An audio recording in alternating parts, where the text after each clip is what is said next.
Thank you. Let's see. Am I online here? Isn't that always the question?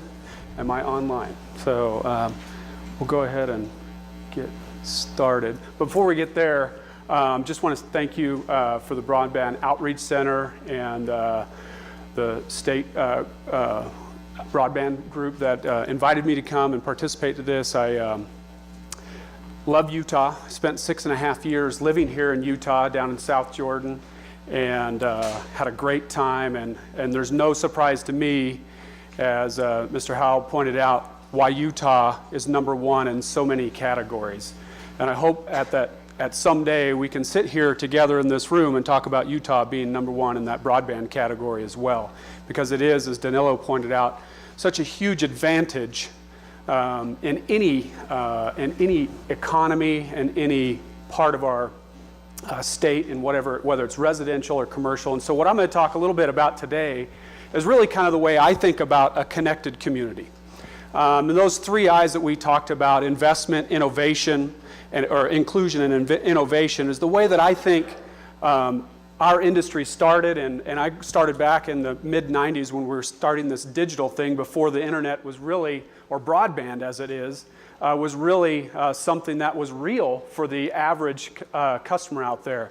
1996, you probably paid hundreds of dollars a month for a T1 connection if you were lucky enough to have that available in your neighborhood, whereas today, hundreds of megabits per second or gigabits per second are really the prevailing service that's available to customers. So when I think about a connected community, this is what I think of. This is what comes to my mind, and they feed into one another. And I'm just going to talk a little bit about the way that that I think about it, the way that we've kind of spent our years delivering it. So I'm gonna try this out in this little experiment here. But I want you guys to just close your eyes for a second. No, this is going to get weird. But just close your eyes for a second and picture this, because I think it's relevant to what we're talking about here and the way that our industry was born and the way it operates today are very similar. But CATV, how many people in the room really know what that means? Community antenna television, right? So when I think about this model, I picture back in 1960, and Mr. Hull said, I think, 1970 when he moved here to Utah.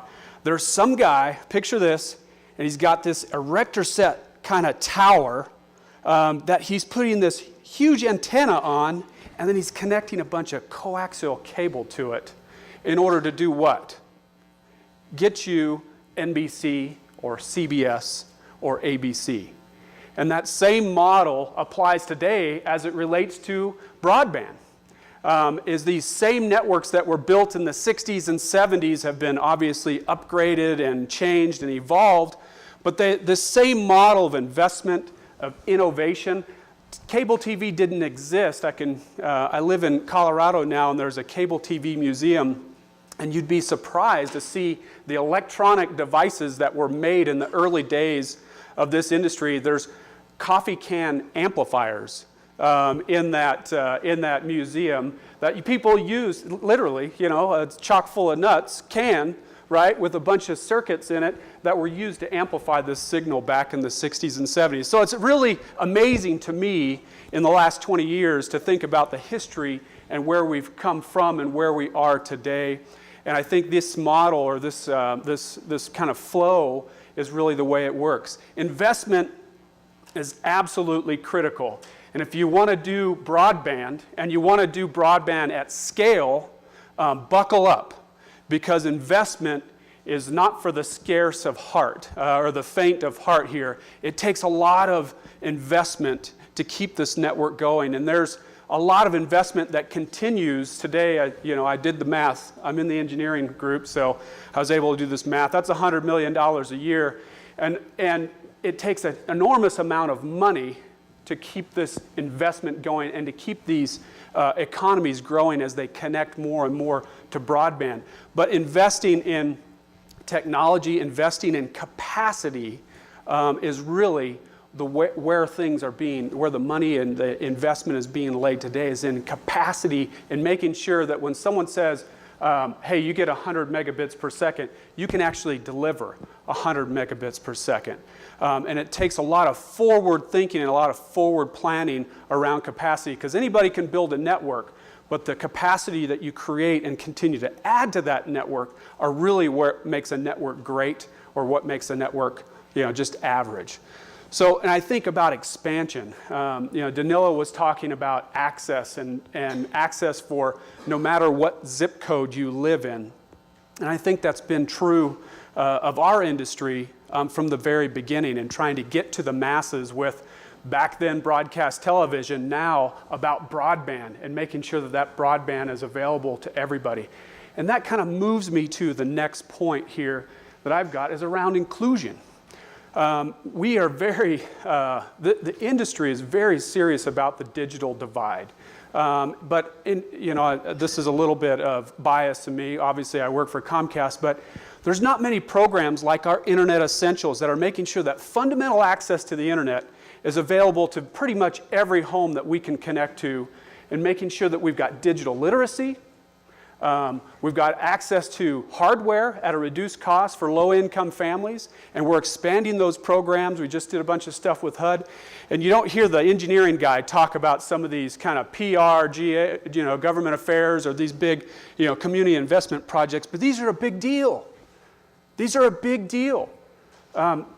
Just even the basic connection of 6 megabits is life-changing for a kid that's in a low-income family, and his ability to access research and information that's available on the web today, so that they can succeed in the classroom. I get the pleasure of working with the Boys and Girls Club in Colorado, and to see these kids grab and go towards the computer, and I mean, it's like a funnel of kids headed towards 2 or 3 computers in a Boys and Girls Club, and it's amazing to watch them just sit there. And the minute somebody, if you don't move the mouse within 30 seconds, it's like your turn's up. Okay, it's my turn now. And so they're all over that, and they're seeking information. They're absolutely seeking information, and that's what's really great about, and really the challenge for all of us in this industry around inclusion. But it's not, I lost it here. I think they're working on it. But it's not just these low-income families. We also have to continue to build this network out to make sure that it's an economic driver for our communities. And Utah has always had a fantastic economy. I remember during my time here, even during the Great Recession, the Utah economy was still well ahead of the national curve. And I think a lot of that, because of that infrastructure investment that Mr. Howell was talking about, is a key driver in the economic success here in Utah. Are we up and running here? But I'll keep going. Oh, there we go. You can leave it right there. That's fine with me. But I think in this inclusion, or this idea of inclusion, expands beyond just the service in the home. It's got to be the service outside of the home. So adding things like Wi-Fi and Wi-Fi availability to customers out there is absolutely part of what I think the way that it should be delivered to the community, and this connected community is the right way to go about it. And so we, as you guys know, we've been doing a lot of things with Wi-Fi, but looking for smart investment and smart places to invest in infrastructure throughout the state is absolutely critical, but wherever we service our customers. But innovation is absolutely being driven by the broadband networks that people are connecting to, with access to information and things like that. But it's really this idea of just constantly evolving. I could give you some stats here. If you think about internet traffic as it relates to kind of our network, and these are unofficial numbers, the rate of consumption of data is doubling every 18 months right now. So the amount of activity that's going across this network of ours, and many others in the room here, is absolutely astounding. And so being able to innovate and provide more access and more speed is absolutely critical. If you were watching any of the news wires last week, you saw that we're going to begin to offer a 1 gigabit service here across the state of Utah over a cable modem, just over the same lines that are in your home today. But innovation is what's driving that. Innovation and the use of technology and the development of technology is all being pushed towards broadband, is all being developed from these broadband connections and access to broadband throughout the state. These things are so critical now in our homes and making sure that we've got this basic level of access, but really we've also got to have a full spectrum of access for customers, whatever their service needs are. And this 1 gig service is going to be here probably the beginning of next year across the state of Utah, back to this idea of inclusion and offering a ubiquitous offering to our customers on this network to make sure everybody has access to the level of service that they want to have access to. It's not just about this neighborhood or that neighborhood for us. It's about really making sure that if you want it and we offer it, in the vast majority of cases, you can get it. And that's really what I think is back to this inclusion and innovation and really the X1 experience. You think about that. It's hard to believe that the TV experience is really a broadband experience. If you think back 7 years ago, it really wasn't. A TV experience was one thing and a broadband experience was something entirely different.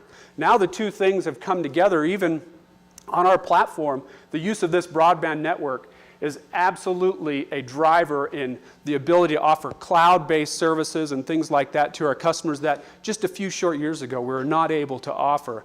And so again, innovation and the bringing of the two things together are really changing in the last several years. And as I just kind of close out, if you haven't guessed, I'm pretty excited about broadband.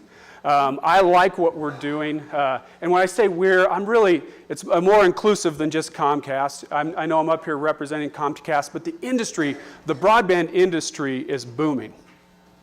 And I love what we're doing here because I think the future is even more exciting than what the past 20 years have been for me. Going from really no internet or no broadband to what we offer today, which is a gigabit service, or what we will offer today, which is a gigabit service over a cable modem, is kind of hard to think about as I rationalize it in my brain going back 20 years. But when I think about a connected community, it's this idea of broadband quality, right, and broadband connectivity. And making sure that both of those things are a component. It's one thing to get connected, but it's another thing entirely to have a quality connection to the internet and a high-speed broadband connection to the internet. I think that's critically important. And I know all the people in this room understand how big an economic driver it is. But one of the things that is a telltale sign for me, you guys have probably done. Who's bought a house here in the last several years, right? Anybody? Did you ask your real estate agent, how's the internet here? Yes, right? Absolutely, sure you did. You asked, it was probably in your top 3 questions, wasn't it? How's the internet here? More and more, when we talk about economic development, that's what people are looking for. So when you talk about number 5 and wanting to go to number 1, it's absolutely critical, I don't think I have to tell this room, in job creation, job growth, and maintaining and keeping jobs in communities that are highly connected with a large array of products and services that they're able to offer. Connecting low-income families, as I talked about before, is absolutely a pinnacle in our broadband strategy, and I think it should be in anybody's, because if you don't bring the rest of the whole country along in this low-income, this sector of people, and bring those demographics along and bridging that digital divide, I think too often you see them, it's not just a divide that's static, right? It's not a divide that's staying the same distance today as it was yesterday.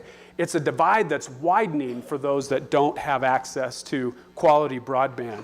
And I think in order to have that divide stay static or start to narrow, you've got to have programs like this Internet Essentials that are available to low-income families so that they can really get their families connected. And I believe, and I think some of you in this room would too, that it can have a generational impact. Not just on the one kid, but generational impact by having access to quality broadband for those homes. It certainly did in Danilo's life, it sounds like. So, and the last thing I would kind of highlight here is the more people that are connected, the more it spurs innovation. The more access to information you have, and to be able to share that information, Danilo talked about it as well, the more innovation that will be created, and the more growth and economic stability will be created in our economy and our states. And I think these are the ideas that I think about when I think about a connected community. I know it's not a flashy slide presentation here. I'm the engineering guy, I know. But it's really the way that I think about a connected community. So investment, it's got to be there, and it's got to be systematic, and it's got to be reinforced over and over again.